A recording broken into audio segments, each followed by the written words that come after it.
Calourada. Olá, ouvinte da Rádio Fiscar. Começa agora, nos estúdios da 95,3 FM, a mais uma edição do programa Calourada. Um programa criado e produzido pela equipe aqui da Rádio Fiscar e que tem como objetivo trazer diálogos, discussões e informações importantes para quem está iniciando a sua jornada acadêmica e certos assuntos até mesmo para quem já está fazendo mestrado, doutorado, são informações importantes. Neste sentido, nós recebemos aqui a Graziela Iuri, que é bibliotecária aqui da Universidade Federal de São Carlos, é graduada em Biblioteconomia, Ciência da Informação, mestre em Ciência, Tecnologia e Sociedade, especialista em gestão pública e que veio graciosamente dialogar conosco hoje sobre um tema importantíssimo, que é a questão da pesquisa. Graziela, obrigado por aceitar o nosso convite, é um prazer te receber aqui nos estúdios. Eu que agradeço pelo convite, é um prazer estar aqui colaborando. Muito bom. O que eu vou começar a conversar contigo, Graziela, é a respeito do seguinte: a informação tem uma ciência da informação justamente porque nós temos uma possibilidade de acesso muito grande, não somente ao que se produz no Brasil, como no mundo todo, não é? E o fato de ter muita informação não pressupõe necessariamente um conhecimento organizado, sistematizado e etc. Daí a necessidade de saber como trabalhar com essa riqueza e essa diversidade que a gente tem de acesso a informações hoje. Nesse sentido, eu te pediria para fazer introdutoriamente para nós uma breve diferenciação entre informação e conhecimento. Conhecimento na perspectiva de uma pesquisa acadêmica mesmo, seja para construir o texto da disciplina, o seminário, ou mesmo o TCC, a dissertação, a tese. Bom, o que a gente estuda na área de biblioteconomia e ciência da informação são esses conceitos, né, de informação, conhecimento, dados também, né? Então, assim, começando pelos dados, eles são dados brutos, assim, por exemplo, números sem muito significado, né? A informação já é uma coisa mais elaborada que tem algum significado, como se fosse uma frase, né? Que tem algum sentido. Agora, já o conhecimento, ele já é algo que se criou, que se produziu em cima de algum tema, né, que tem um significado, uma aplicação maior e que é também mais internalizado pelo ser humano, né? É uma coisa já mais elaborada. Perfeito. E agora pensando no seguinte, a BCO tem um acervo incrível de livros muito bons, não é? E a gente tem também a possibilidade, de repente você vai fazer uma pesquisa, ou você está distante, etc., não pode estar dentro da biblioteca, você tem a possibilidade de acessar livros, textos, insights, enfim, uma série de espaços que te possibilitam acesso ao conhecimento e às discussões. Agora, como selecionar adequadamente, no meio de uma variedade tão grande, aquilo que é interessante para o curso ou para a disciplina que você está resolvendo? Eu estou pensando isso especificamente na questão dos alunos que estão agora no seu primeiro ano de universidade, e no ensino médio você não tem muito acesso a esse tipo de conhecimento. Na verdade, não é nem a proposta do ensino médio discutir esse tipo de informação. Então, como selecionar, como fazer boas pesquisas, tanto na biblioteca, mas principalmente na utilização dos ambientes virtuais? Depois que começou esse boom da informação, né, com a internet, com as redes sociais, então assim, até uma poluição, assim, né? De tanta informação, causa muito estresse nas pessoas, tá? Uma avalanche de informações. Então, o principal é a pessoa saber que ela tem que ser um filtro, né? E no caso, assim, para quem é aluno, quem está entrando na universidade, quem está estudando, quem vai fazer trabalhos acadêmicos, o importante é ser esse filtro e filtro de informação científica, né? Excluir tudo que é lixo, que, por exemplo, blogs, páginas pessoais, esse tipo de coisa você não vai usar para o seu trabalho acadêmico, né? Então, você tem que focar no que é informação científica, é comprovada, publicada através de livros, de editoras científicas, de periódicos científicos. Então, o aluno tem que ter em mente, já de começo, ser esse filtro, né? Você não vai lá entrar no Google e sair pegando tudo que tem para colocar no seu trabalho, né? Então, o mais importante é isso, é focar em ser um filtro e de informação científica, não informação em geral. Perfeito, perfeito. Eu vou te perguntar a questão do plágio e as possibilidades dele acontecer, mas antes eu vou te perguntar um negócio. Eu trabalhei muito tempo com o ensino médio, não é? E o pessoal tinha aquele hábito, o Wikipedia era o grande exemplo de informação.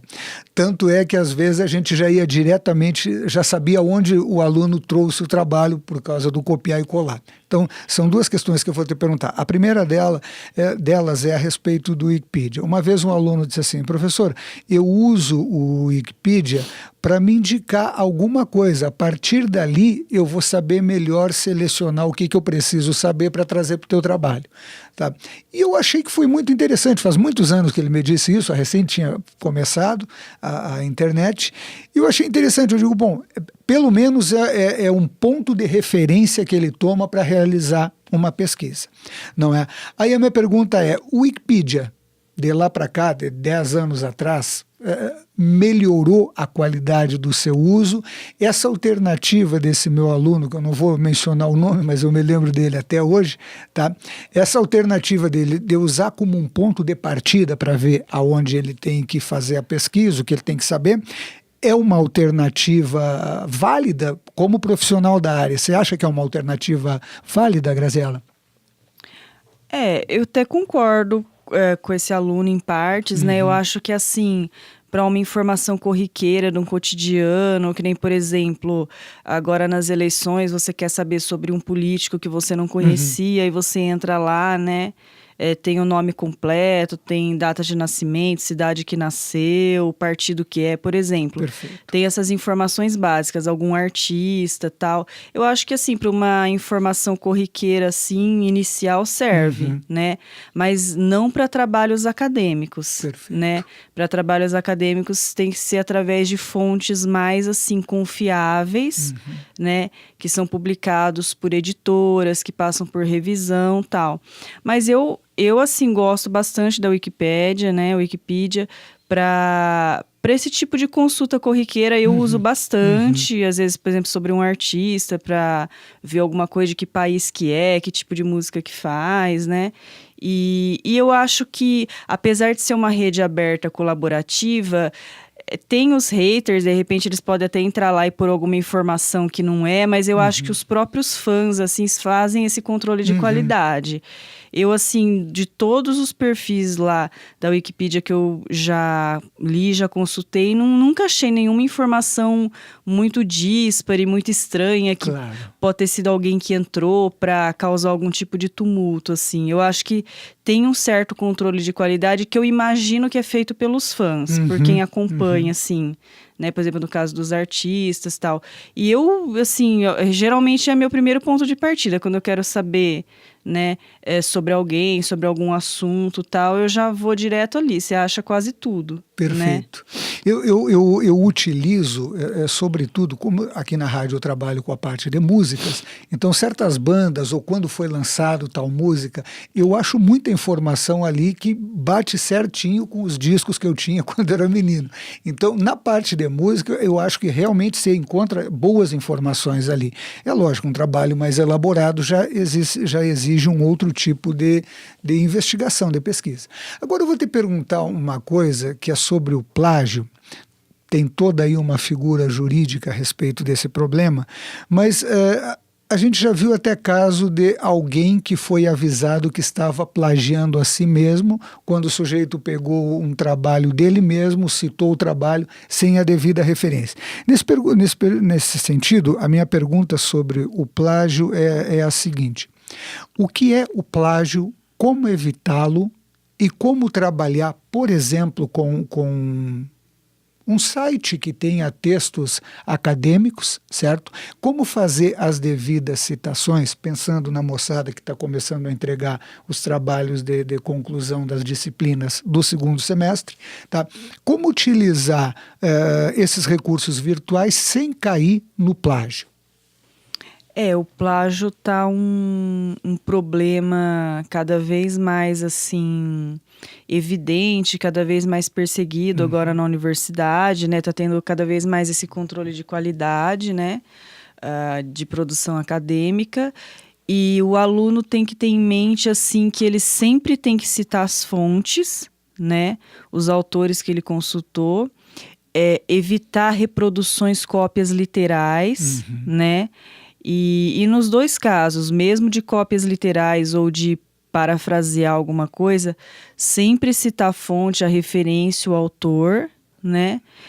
E assim, evitar, a gente já teve casos aqui na universidade começou recentemente, de aluno de doutorado, inclusive de outro país, que já tinha se formado fazia uns 5 anos, ele teve o diploma cassado porque foi provado plágio. Né, ele tinha copiado números, né, dados literais do livro eu não me lembro se era uma docente de Portugal, e ela descobriu e denunciou, né? E eu acho que estavam começando a investigar outros casos, né? Teve caso de denúncia de outra universidade para cá, né? Também entre alunos, assim. Então tem que tomar bastante cuidado. Às vezes o aluno incorre nesse erro sem saber, né? Na maior parte das vezes, por falta de orientação mesmo. Por isso que é muito importante, já no primeiro ano, os alunos terem essas orientações. Perfeito. Né? Sobre tomar bastante cuidado com o plágio, né? Que é um crime acadêmico, assim, vamos se dizer, né? Então, tem que tomar bastante cuidado com isso. Eu creio que tu te lembra de um ministro, se eu não me equivoco, na Alemanha, há alguns anos atrás, que o sujeito acabou saindo do cargo porque houve uma denúncia e uma comprovação de plágio. Mas eu te fiz essa pergunta, tu tocou justamente no ponto que eu acho fundamental para os nossos estudantes compreenderem. Às vezes o sujeito não está motivado por uma má intenção de plagiar o trabalho do outro. Às vezes é não saber fazer adequadamente, e é lógico, caracteriza como plágio porque a lei não mede intenções, a lei mede resultados.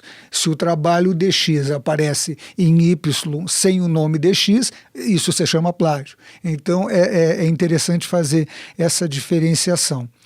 Aliás, até também para os docentes que escutam, é muito interessante fazer seminários sobre a ABNT, não é? Convidar especialistas. Nós temos aqui na universidade bastante gente que pode contribuir, justamente para evitar esse tipo de problema. Agora eu vou te perguntar coisas já básicas da pesquisa mesmo, tá? Tu ministrou um mini curso no Lapa, não é? Esse ano. Eu, infelizmente, não pude participar, eu estava como monitor lá, mas por causa dos horários de trabalho eu não pude assistir. E eu fiquei muito interessado, foi ele que me motivou a querer dialogar contigo aqui no programa Calourada. Como fazer uma boa pesquisa, tá? Utilizando os recursos virtuais, as plataformas, enfim, CAPES, uma série de outras, mesmo os bancos de teses e dissertações. Como desenvolver um bom trabalho, Graziela? Bom, a gente ressalta bastante a importância do uso do portal de periódicos da CAPES, né? Principalmente para os alunos da pós-graduação, é a principal fonte de ferramenta online, né? O portal de periódicos da CAPES, que é um portal que foi criado pela CAPES para colocar ali dentro várias bases de dados e periódicos científicos online para ser o grande portal de pesquisa para os alunos de pós-graduação, para os pesquisadores brasileiros, né? Então, é a principal fonte de informação online para todos os cursos, todas as áreas, né? E a gente incentiva muito o uso dele porque as assinaturas das editoras são caríssimas, né? E é tirado relatório de uso, de acessos, de downloads, né? Então, tudo isso é monitorado pela CAPES, né? E tudo isso é custeado, né? Tanto é que você só usa estando na rede da UFSCar, né? E fora daqui com a senha de aluno, de quem é da comunidade acadêmica, né? Então, é a principal fonte de informação científica online para os alunos, assim. Perfeito. E o que eu te fiz essa pergunta pensando em coisas que eu já vi, fazendo eu mesmo as pesquisas que faço. Muitas vezes a gente usa uma palavra e ela acaba, quando sai uma lista de artigos, mesmo livros, etc., para você ver, você percebe que aquilo não tem, às vezes não tem nem muito a ver com o teu objetivo. O que me parece que saber como escolher palavras, como definir a pesquisa previamente, evita que você gaste um tempo considerável e normalmente a gente está atropelado para entregar o artigo, o trabalho de conclusão de curso, essa coisa toda. Tá? Como selecionar boas palavras para as pesquisas? Na tua experiência, como tu vê isso? Então, a biblioteca oferece os treinamentos, né, dando esse tipo de orientação. Então, realmente é fundamental para você ter uma pesquisa mais eficiente, perder menos tempo, trazer menos artigos, materiais que não vão te interessar. Você tem que focar numa boa escolha das palavras-chave, né? E, então, tem que ser termos técnicos da área, tá? Que estão presentes na literatura, termos que você tirou ou dos artigos, dos livros da literatura mesmo, ou de tesauros, né, de vocabulários controlados, e de preferência você fazer a pesquisa em inglês, né, porque é um idioma mais universal e o inglês é a língua da ciência, né? Perfeito. Então, de preferência, você pesquisar em inglês, a não ser que seja um tema que só tem em determinado país, que é outro idioma, aí de preferência você vai usar aquele, ou se é uma coisa, por exemplo, um tema só nacional, então você só vai poder pesquisar em português, não tem nada produzido em inglês ou no exterior, mas de modo geral tem que ser de preferência em inglês. Evitar também ficar mudando muito de língua, uma hora em português, outra hora em inglês, outra hora em espanhol, a hora que você vai pesquisar, né? Porque aí vai trazer resultados diferentes, né? E tem que ser isso, não pode ser uma palavra-chave da sua cabeça, da linguagem natural, né? Tem que ser termos técnicos da área e de preferência em inglês. Perfeito. Bom, dentro dessa perspectiva, aí surge uma outra questão que tu menciona, não é? O domínio da língua. É óbvio que uma coisa é você dominar a língua e ter toda a expressividade nela, e outra coisa é o domínio, por exemplo, do inglês técnico, não é? Nesse sentido, como é que tu sugere, e eu estou pensando aqui nos alunos que acabaram de sair da rede pública, alguns tiveram aula de inglês e de espanhol. Quem teve uma família que o estimulou ou teve condições de pagar um curso fora, já tem o problema resolvido. Quem não tem e precisa desenvolver um inglês técnico para saber da sua área, tá? A minha pergunta existem ambientes que te ajudam com isso? Aqui na BCO, por exemplo, ou algum ambiente virtual que te permite melhorar o conhecimento, pelo menos do básico, do técnico da área de trabalho? Então, o inglês instrumental para pesquisa, nós temos os treinamentos na biblioteca, né? Em grupos, as orientações individuais, a gente orienta sobre várias técnicas de pesquisa bibliográfica online, né? Sempre é tocado nesse ponto do inglês. Tem as orientações individuais que dá para o aluno tá levando as palavras-chave ou, de repente, discutir um pouco sobre elas ali com a bibliotecária, né? Mas, assim, mesmo que a pessoa não tenha fluência na fala, em termos assim da pesquisa, ela consegue fazer uma pesquisa eficiente consultando os tesauros, vocabulários controlados da área que tem na internet ou que tem nas bases de dados, ou os dicionários de termos técnicos. Tem áreas como, por exemplo, filosofia, que eles têm livros, né, que são dicionários da área, que dá para consultar também e extrair essas palavras-chave para fazer as pesquisas, né? Mas a gente tem tido uma demanda recente dos alunos por orientações, por cursos, minicursos sobre escrita científica em inglês, né? Porque para o artigo ter visibilidade, ele precisa ser publicado internacionalmente, num periódico internacional, que seja indexado numa dessas bases de dados mais conhecidas, mais renomadas, e para isso esse artigo tem que estar em inglês, né? Então, o ideal... A gente tem pessoas que fazem o artigo em português e depois traduzem, né?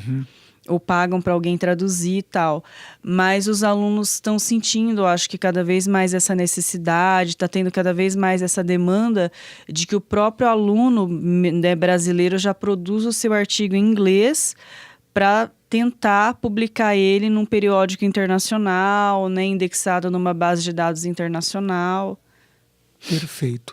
Eu aproveito para fazer um esclarecimento que o que a gente está fazendo aqui se chama de uma ação preventiva.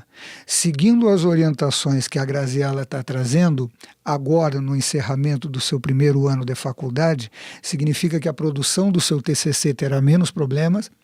Para chegar no mestrado e no doutorado, você já vai estar sabendo aproveitar melhor os recursos que a universidade oferece e que os ambientes virtuais também podem oferecer, não é? Para já ter pelo menos o domínio básico do inglês naquilo que é a sua área de formação, qualquer que seja ela.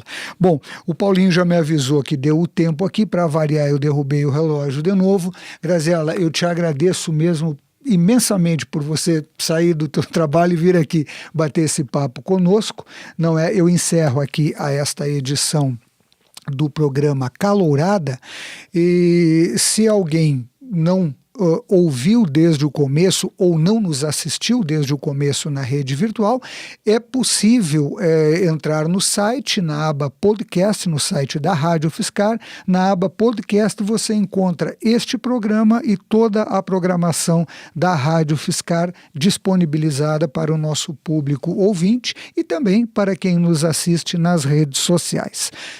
Aproveito aqui e sugiro que baixe o nosso aplicativo, porque por meio do aplicativo dá para concorrer gratuitamente.